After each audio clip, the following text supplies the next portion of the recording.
ఉభయ తెలుగు రాష్ట్రాల్లో ప్రధాన ఆహార ధాన్యపు పంట అయిన వరి సాగు విస్తీర్ణం నీటి వసతి పుష్కలంగా ఉన్న ప్రాంతాలలో ఏటికేటికి పెరుగుతూ ఉంది.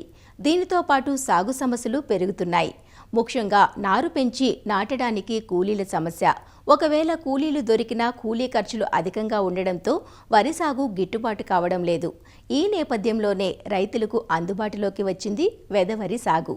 విత్తనాన్ని నేరుగా పొడి దుక్కులో కానీ లేదా దమ్ము చేసిన పొలంలో కానీ విత్తుకోవడాన్ని వెదవరి అంటారు.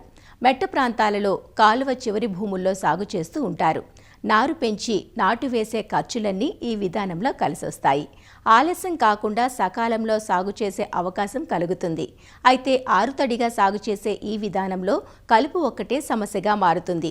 అన్ని మెలకువలు పాటిస్తే వెదవరి విధానం నుంచి మంచి దిగుబడులు తీసుకోవచ్చునంటూ తెలియజేస్తున్నారు ఆచార్య ఎన్జీ రంగా వ్యవసాయ విశ్వవిద్యాలయం పరిశోధనా సంచాలకులు డాక్టర్ పివి సత్యనారాయణ.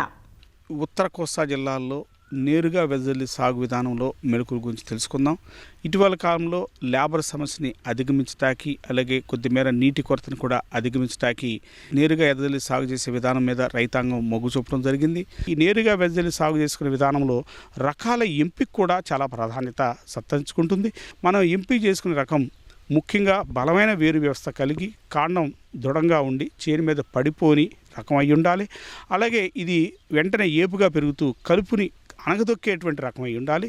అలాగే దోమపోటుని విధిగా తట్టుకునే రకమైనట్టయితే ఈ నేరుగా వెదజల్లి సాగు చేసుకునే విధానంలో మనకి అధిక దిగుబడులు, ఆశించిన దిగుబడులు పొందడానికి ఆస్కారం ఉంటుంది. కాబట్టి నేరుగా వెదజల్లి సాగు చేసుకునే విధానంలో ఏదైతే రకాలు అంటే MTU 10-21 కానీ 10-64 కానీ RGL 25-37 కానీ MTU 11-21 కానీ MTU 12-24 కానీ ఈ రకాలు చేను మీద పడిపోవు. అలాగే BPT 50 కూడా కొంతవరకు చేను మీద పడిపోదు. అలాగే సొన్న లాంటి రకము ఇతర రకాలు వేసుకుంటే అది చేను మీద పడిపోతాయి, అలాగే దోమపోటుకి లొంగిపోతాయి. కాబట్టి ఆ రకాలు నేరుగా వెదజల్లి సాగుకి అనుకూలం కాదు. తొలకరి వర్షాలు పడగానే పొలాన్ని 2 నుంచి 3 సార్లు బాగా దుక్కి చేసుకుని బాగా మెత్తటి పొదునుగా వచ్చే విధంగా చేసుకున్న తర్వాత నేరుగా వెదజల్లి సాగు విధానంలోకి వెళ్ళాలి. పొలం బాగా తయారైన తర్వాత భూమిలో సరైనటువంటి తేమ ఉన్న తర్వాత ఈ నేరుగా వెదజల్లి సాగు చేసుకునే విధానం వైపు రైతు మొగ్గు చూపాలి. ఎప్పుడైతే పొలాన్ని 2 సార్లు నుంచి 3 సార్లు బాగా దుక్కి చేసి ఎండబెట్టినామో అందుట్లో ఉన్నటువంటి కలుపు కూడా మనం చాలా వరకు అరికట్టినాళ్ళు అవుతాం. ముఖ్యంగా ఏంటంటే 1 ఎకరానికి మనం సిఫార్సు చేసినటువంటి మోతాదు చూసినట్టయితే ఆ రకం యొక్క గింజ సైజుని బట్టి ఉంటుంది. సన్న రకాలైతే 14 కిలోల లోపుగాను, అలాగే మధ్యస్థ లావు రకాలైనట్టయితే 16 నుంచి 19-20 కిలోల మధ్య మాత్రమే వేసుకొని సాగు చేసుకోవాలి. ఇక్కడ ఏంటంటే విత్తనాన్ని మనకు ఎదజల్లినప్పుడు పొలం మొత్తం కూడా సమానంగా పడే విధంగా చూసుకోవటం. ఆ తర్వాత మనకి ఈ ట్రాక్టర్ తోటి పట్టిగట్టి లాగినట్టయితే మండ కానీ పట్టిగట్టి లాగినట్టయితే విత్తనం కొంచెం లూతుగా పడి వర్షం పడినప్పుడు బాగా మొలటాకి ఆస్కారం ఉంటుంది. కలుపు యాజమాన్యం క్లుప్తంగా చూసినట్టయితే మనం విత్తనం మొలిసిన తర్వాత అంటే దాదాపు 7 నుంచి 8 రోజుల మధ్యలో మనకి అనేక రకమైనటువంటి కలుపు మందులు ఉన్నాయి. విత్తనము చల్లిన 1 నుంచి 2 రోజుల్లో ఈ ప్రెట్లాక్లోరు మనం పిచికారీ చేసుకున్నట్టయితే తర్వాత వచ్చేటువంటి కలుపులు కూడా మనకి సమర్థవంతంగా కంట్రోల్ చేసుకుంటానికి అవకాశం ఉంటుంది. మళ్ళీ విత్తనము మొలిసి అంటే నారు బాగా అంటే పెరిగిన తర్వాత అంటే 20-25-30 రోజుల లోపుగా మనకి అప్పటికి కూడా ముందరిసారి వేసినటువంటి కలుపు మందుల వల్ల కలుపు నివారణ జరగనప్పుడు ఆ టైంలో కూడా మనకి ఈ నామినిగోల్డ్ లాంటి ఇతర కలుపు మందును మనం వేసుకోవటం ద్వారా అంటే మనం కలుపుని సమర్థవంతంగా నివారణ చేసుకోగలుగుతాం. ఏదైనప్పటికీ కలుపు మనం మందులు వేసుకున్నప్పుడు ముఖ్యంగా భూమిలో తేమ ఉండే విధంగా చూసుకోవటం అన్నది ప్రధానమైనటువంటి అంశంగా చూసుకోవచ్చు.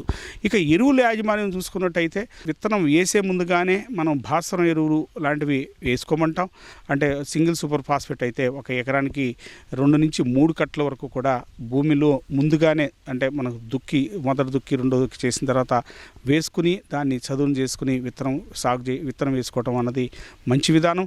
అలా చేయనటువంటి నేపథ్యంలో మనం విత్తనం మొలిసిన తర్వాత 8 నుంచి 10 రోజుల తర్వాత మొక్క తడి పెట్టి అప్పుడు మనకి కాంప్లెక్స్ ఎరువులైనటువంటి DAP ఇతర కాంప్లెక్స్ ఎరువులని మనం 1 ఎకరానికి సుమారుగా 1 కట్టన్నర వరకు కూడా అరకట్ట యూరియాతో అలాగే 20 కిలోల పొటాష్తో కలుపుకుని మనం వేసుకోవటం అనేది అవసరం. అక్కడి నుంచి 20-25 రోజులు తర్వాత యూరియాని సిఫార్సు చేసినట్టు యూరియాని 3 నుంచి 4 సార్లుగా మనం ఈ వెదజల్లి సాగులో చేసుకుంటాం. కాబట్టి అంటే దాదాపు మనం విత్తిన తర్వాత మరి 30 రోజులకి బాగా నీరు పెట్టుకుని కలుపుని కంట్రోల్ చేసుకున్న తర్వాత మరొకసారి 20 నుంచి 30 కిలోల మధ్య నత్రజని ఆయా రకాల ఎంపిక చేసుకున్న రకాలను బట్టి అలాగే భూసారాన్ని బట్టి యూరియాని మనం వేసుకోవటం. ఈ విధంగా ఆ 2 సార్లు మనం మందు 2 సార్లు నేను చెప్పిన విధానంగా వేసుకోవటం వల్ల బాగా పొలం బాగా ఏపుగా పెరిగి మొత్తం బాగుంటుంది. అలాగే నీటి యాజమాన్యం కూడా చాలా ప్రాధాన్యత ఉన్నటువంటి అంశంగా చెప్పుకోవచ్చు. ముఖ్యంగా మనం విత్తనం వేసుకున్న తర్వాత సుమారుగా వర్షం పడి అంటే సుమారుగా 4 నుంచి 5 సెంటీమీటర్లు అంటే 2 దుక్కులు వర్షం పడితే మనం వేసుకున్న విత్తనం కూడా దాదాపుగా 190% మొలిసే అవకాశం ఉంటుంది. అలా కాకుండా ఒక దుక్కి అరదుక్కి అలా పడినప్పుడు కొద్దిమేరే మొలిసే అవకాశం ఉంటుంది. కాబట్టి ఇక్కడ ఏమాత్రం అవకాశం ఉన్నా నీరు పెట్టుకునేటువంటి లభ్యత ఉన్నప్పుడు విత్తనం వేయగానే నీరు పెట్టుకున్నట్టయితే ఆ విధంగా సమానంగా కూడా మొలిసే అవకాశం ఉంటుంది. అలా విత్తనం మొలిసిన తర్వాత 6 నుంచి 8 రోజుల మధ్య మొక్కతడిగా విధిగా నీరు పెట్టుకోవాల్సిన పరిస్థితి ఉంది. అలాగే ప్రతి వారానికి ఒకసారి అంటే ముఖ్యంగా మొదటి 35 రోజుల లోపు నీటి యాజమాన్యం బాగా చేసుకుంటే అటు కలుపు కూడా సమర్థవంతంగా నివారణ చేసుకోగలుగుతాం. ఆ విధంగా రకాలు ఎంపిక చేసుకుని నేను చెప్పినట్టు విత్తన మోతాదుతో పాటు కలుపు యాజమాన్యం, నీటి యాజమాన్యం, ఎరువుల యాజమాన్యం సమర్థవంతంగా చేసుకున్నట్టయితే నేరుగా వెదజల్లి సాగులో కూడా ఆశించినటువంటి దిగుబడులు పొందడానికి రైతుకి ఆస్కారం ఉంటుంది.